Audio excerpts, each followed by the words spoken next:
Hello everyone, ICT virtual classes में आपका बहुत बहुत स्वागत है। तो जैसा कि आप जानते हैं, हम पढ़ रहे थे बोर एटॉमिक मॉडल, और आज हम बोर एटॉमिक मॉडल में बात करेंगे bore atomic model for hydrogen like bore atomic model for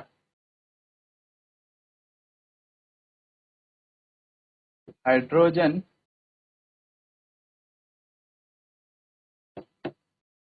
like atom, यानी कि बोर का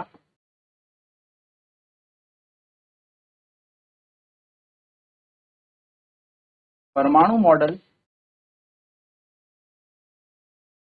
हाइड्रोजन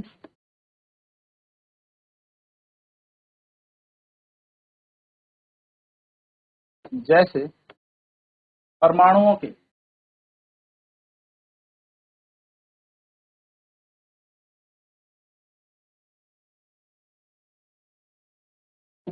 बोर जी ने कहा था कि जो इलेक्ट्रॉन है वो फिक्स ऑर्बिट में घूम इलेक्ट्रॉन उन्हीं शेल में, उन्हीं ऑर्बिट में घूमेंगे जिनका एंगुलर मोमेंटम NH/2π के बराबर, यानी कि electron will revolve only on those orbit in which the angular momentum is equals to the integral multiple of H/2π, है ना। तो अगर मैं यहाँ पर बात करूं कि ये एक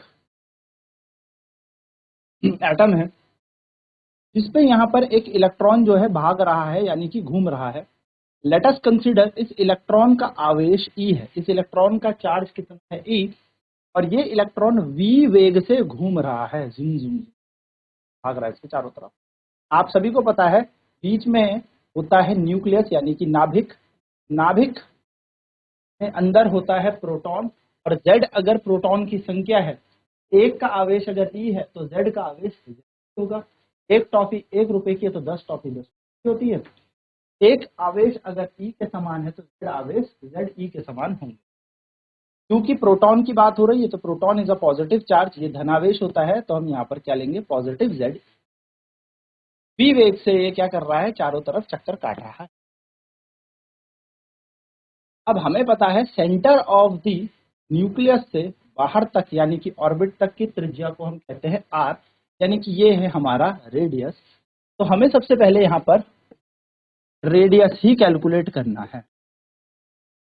क्या कैलकुलेट करना है, त्रिज्या। हमें यहाँ पर सबसे पहले त्रिज्या ही निकालनी, त्रिज्या ही हमें यहाँ पर निकालनी है।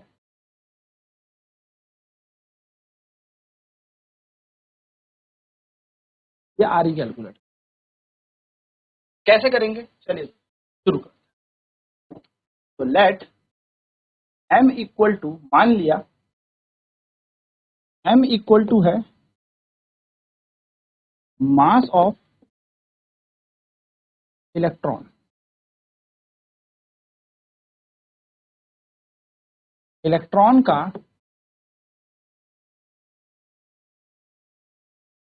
द्रव्यमान है m, E है चार्ज ऑफ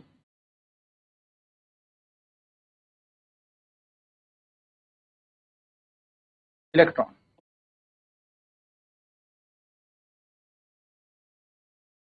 इलेक्ट्रॉन का आवेश v है velocity of electron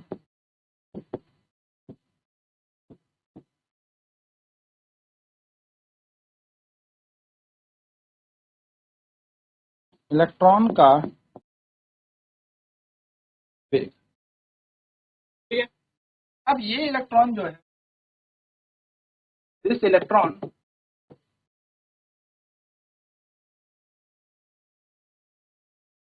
is revolving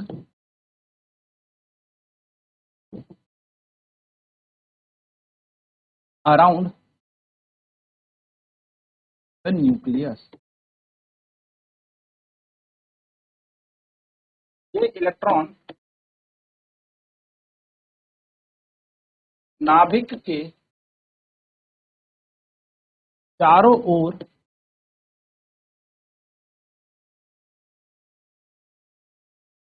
चक्कर लगाता है।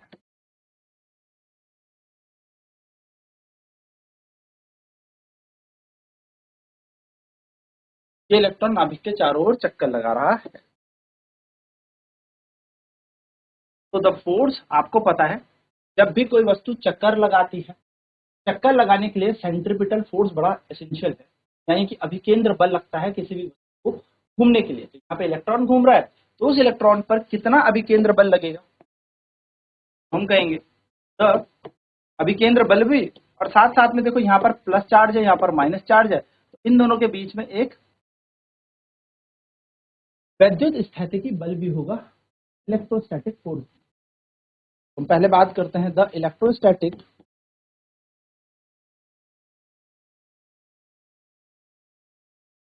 फोर्स बिटवीन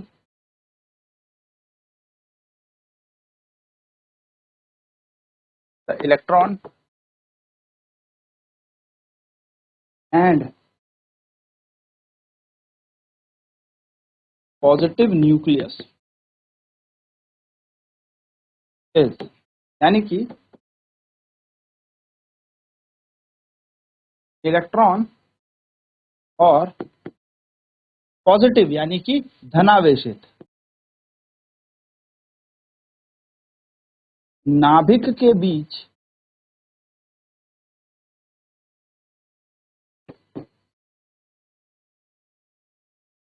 कुल वैद्युत स्थैतिकी बल, तो वैद्युत स्थैतिक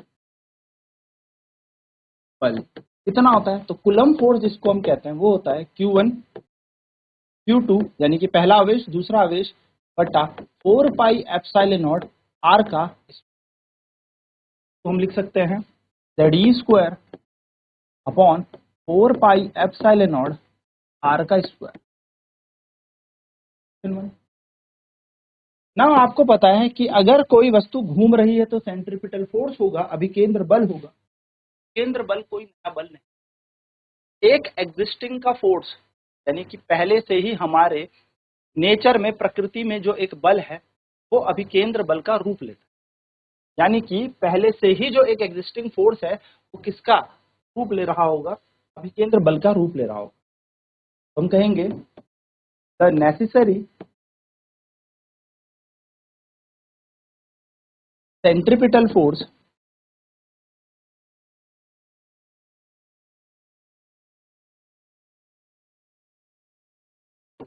provided by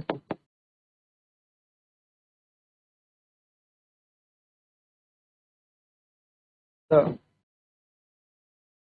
electrostatic force is given by, यानी कि इस वैद्युत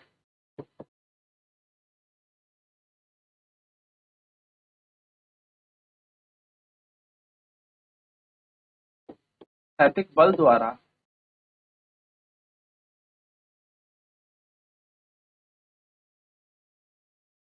किया गया अभिकेंद्र बल, क्योंकि भैया वस्तु को घूमना है, घूमने के लिए क्या चाहिए, अभिकेंद्र बल चाहिए, सेंट्रीपिटल फोर्स चाहिए, और सेंट्रीपिटल फोर्स दिया जाता है mv का स्क्वायर अपॉन में r, जहां पे m का मतलब होता है द्रव्यमान, v का मतलब है वेग, और r का मतलब है आपकी त्रिज्या। अब क्या ये बल खुद से आया, नहीं, ये बल किसने दिया, ये तो वैद्युत स्टैटिकी बल ने दिया है, ये तो हमें कूलम फोर्स के थ्रू मिला है। यानी कि ये फोर्स और ये फोर्स बराबर है, यानी कि फ्रॉम इक्वेशन 1 एंड 2 अगर पहले और दूसरे समीकरण से हम बात करें तो हमें मिलेगा Ze² upon 4 pi epsilon not r का स्क्वायर बराबर mv का स्क्वायर अपॉन में। आप ध्यान से देखें, चाहे तो r से एक r उड़ा दें, काट दें, ये बचेगा Ze² upon 4 pi epsilon not r बराबर mv को मान लो समीकरण नंबर 3। नाउ बात करेंगे आगे, क्योंकि बोर का मॉडल हम यूज कर रहे हैं अकॉर्डिंग टू बोर्स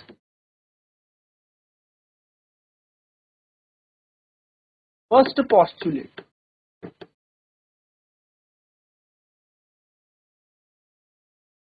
बोर के पहले कथन के अनुसार, बोर ने अपनी थ्योरी दी थी एटम की, उसके अनुसार बोर ने कहा था कि इलेक्ट्रॉन उन्हीं कक्षाओं में घूमते हैं जिनका कोणीय संवेग एन एच बटा 2 पाई के बराबर हो, यानी कि इंटीग्रल मल्टीपल एच अपॉन 2 पाई के बराबर होना चाहिए एंगुलर मोमेंटम, यानी कि कोणीय संवेग एम वी आर किसके बराबर होना चाहिए, एन एच अपॉन 2 पाई के। इसको मान लो समीकरण नंबर चौथा यानी कि 4। समीकरण 3 हमारे पास है, समीकरण चौथा हमारे। अब क्या किया जाए, तो देखो यहाँ पर v का स्क्वायर और यहाँ पर आप क्या करें, फोर्थ वाली इक्वेशन का स्क्वायर करके इसको डिवाइड कर दे इक्वेशन नंबर थर्ड से, यानी कि हमने फोर्थ का क्या कर देना है, स्क्वायर कर देना है, वर्ग कर देना है पूरे का, और इसको किससे भाग दे देना है, तीसरे वाले समीकरण।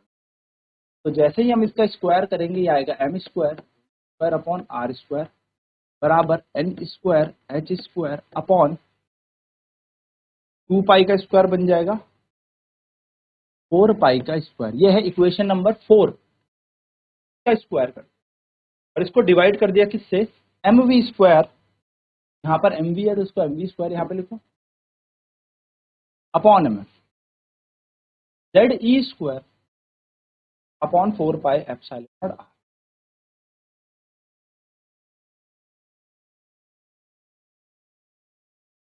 ये आपने पूरा, गणित कहती है जो चीज काट सकते हो उसे उड़ा दो। एक एम बचा, वी स्क्वायर से पूरा वी स्क्वायर चला गया, तो यहाँ बचा एम लिख दिया, यहाँ बचा आर का स्क्वायर लिख दिया, इक्वल टू की जगह इक्वल टू। इसको आराम से सॉल्व करें, इसको आराम से सॉल्व करें, एम आर का स्क्वायर बराबर N square H square upon 4 pi का स्क्वायर, ये तो एज इट इज रह गया, ये पूरा चला जाएगा ऊपर आएगा 4 pi epsilon naught R, 4 pi epsilon naught R ऊपर चला गया, और यहाँ आ जाएगा जेड ई का, 4 से 4 कैंसिल हो जाएगा, एक पाई के स्क्वायर में से एक पाई कैंसिल हो गया। आप देखोगे एक आर से एक आर भी आप कैंसिल कर सकते हो, इस आर को इसके नीचे भेजोगे ना तो यहाँ बचा एम आर बराबर N square H square epsilon not N square H square epsilon not pi Z E का स्क्वायर, पाई जेड ई का स्क्वायर। आर का मान क्या निकल जाएगा, square H square epsilon naught, M नीचे भेज दो, एम पाई जेड इसका स्क्वायर। थोड़ा मैं इसे अरेंज करूं, अरेंज करके मैं लिख सकता हूं एन स्क्वायर बटा जेड मैंने बाहर ले लिया, H square epsilon not square epsilon not आएगा एम पाई ई का स्क्वायर।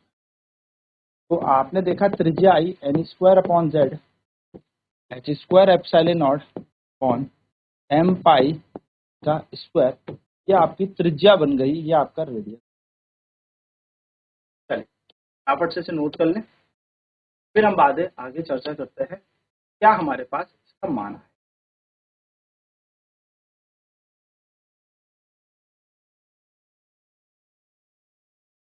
हमें त्रिज्या निकालनी है, रेडियस निकालना है आर, तो एम यहाँ पर मास ऑफ इलेक्ट्रॉन है, इलेक्ट्रॉन का द्रव्यमान है एम, ई का मतलब यहाँ पर चार्ज ऑफ इलेक्ट्रॉन है, यानी कि इलेक्ट्रॉन का आवेश है, और वी वेग से ये इस नाभिक के चारों तरफ घूम रहा है, तो वी है इलेक्ट्रॉन का वेग, यानी कि थोड़ा सही कर,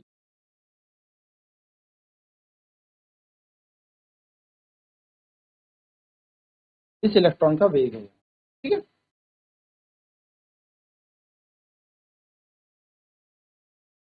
तो यहाँ पे इलेक्ट्रॉन जो है रिवॉल्व कर रहा है अराउंड द न्यूक्लियस। इलेक्ट्रॉन जब नाभिक के चारों तरफ चक्कर लगाता है तो उसके बीच कौन सा बल लगता है? इलेक्ट्रोस्टैटिक फोर्स लगता है, यानी कि वैद्युत स्थितिकी बल लगता है।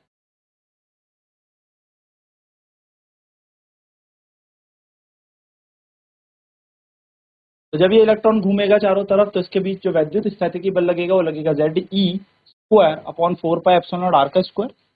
और नेसेसरी सेंट्रीपिटल फोर्स, यानी कि आपको पता है भैया जब ये एक वैद्युत स्थितिकी है तो यही क्या कर रहा होगा, उस इलेक्ट्रॉन को घुमाने के लिए रिस्पॉन्सिबल होगा, कहीं ना कहीं कारणवश होगा। तो यही इलेक्ट्रोस्टैटिक फोर्स अब क्या दे देगा? सेंट्रीपिटल फोर्स दे देगा, यानी कि अब दे देगा एक अभिक्रिया। ठीक है।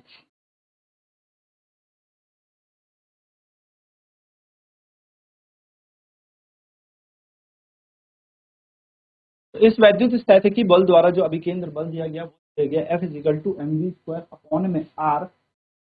पहली इक्वेशन और दूसरी इक्वेशन को बराबर रख दिया, यानी कि देखो ये था सेकंड समीकरण यानी कि दूसरा समीकरण, और ये था पहला समीकरण जो ZE²/4πε0r² है। इन दोनों को हमने बराबर कर दिया। ठीक है। तो ये है हमारे पास अभिकेंद्र बल, ये है हमारे पास सेंट्रीपिटल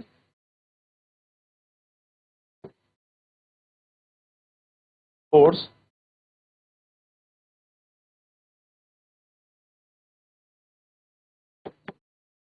अभिकेंद्र बल। ठीक है, ये हमारे पास क्या है? सेंट्रीपिटल फोर्स है, अभिकेंद्र बल।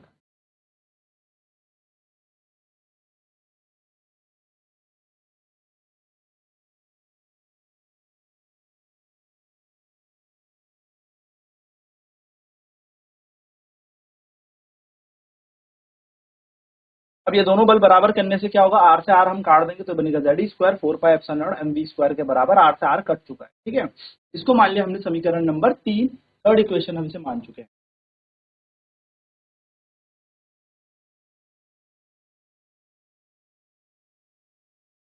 अब हमने बोर का पहला पोस्टुलेट लगाया। फर्स्ट कथन क्या कहता है कि इलेक्ट्रॉन उन्हीं ऑर्बिट में घूमता है जिनका एंगुलर मोमेंटम NH/2π होता है। इलेक्ट्रॉन उन्हीं कक्षाओं में घूमता है जिनका कोणीय संवेग MVR जो होता है वो NH/2π के बराबर हो। ये हमने समीकरण नंबर 4 मान लिया। 4। अब इसका करना है हमें स्क्वायर, डिवाइड कर दिया हमने इसे, यानी कि इसका वर्ग करके हमने इसे भाग दे दिया समीकरण नंबर 3।